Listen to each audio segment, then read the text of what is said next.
अस्सलाम वालेकुम। Rubina Mukhtar YouTube channel पर एक नई वीडियो के साथ।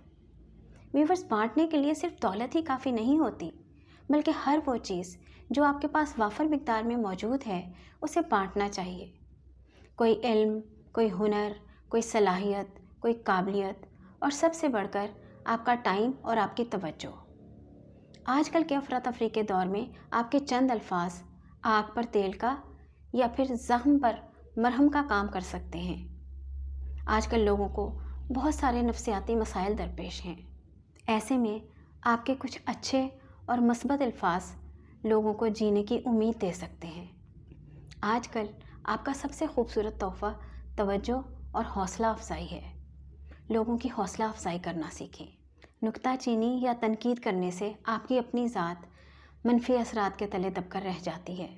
फिर आप हर मुस्बत चीज़ और मुस्बत बात से भी मनफी पहलू निकाल कर लाते हैं। एक बात याद रखिए कि अच्छे कामों में लोगों की हौसला अफजाई करने वाला कोई आम आदमी नहीं होता, बल्कि उसकी ये आदत इसे लाखों लोगों से मुनफरिद करती है। इसकी वजह से माशरे में गौहरे नायाब पैदा होते हैं।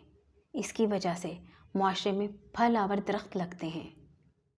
जहाँ हौसला अफजाई करने वाले लोगों की वजह से दूसरे लोग 2 कदम आगे जाते हैं, वहीं हौसला अफजाई करने वाला खुद 4 कदम आगे जाता है। जहाँ तनकीद करने वाले लोगों की वजह से दूसरे लोग 1 कदम पीछे जाते हैं, वहीं तनकीद करने वाला खुद 10 कदम पीछे चला जाता है। हौसला अफजाई करने की आदत अपनाइए। ज़िंदगी सीखने का नाम है, गिराने या तकब्बर का नहीं। Thanks for watching.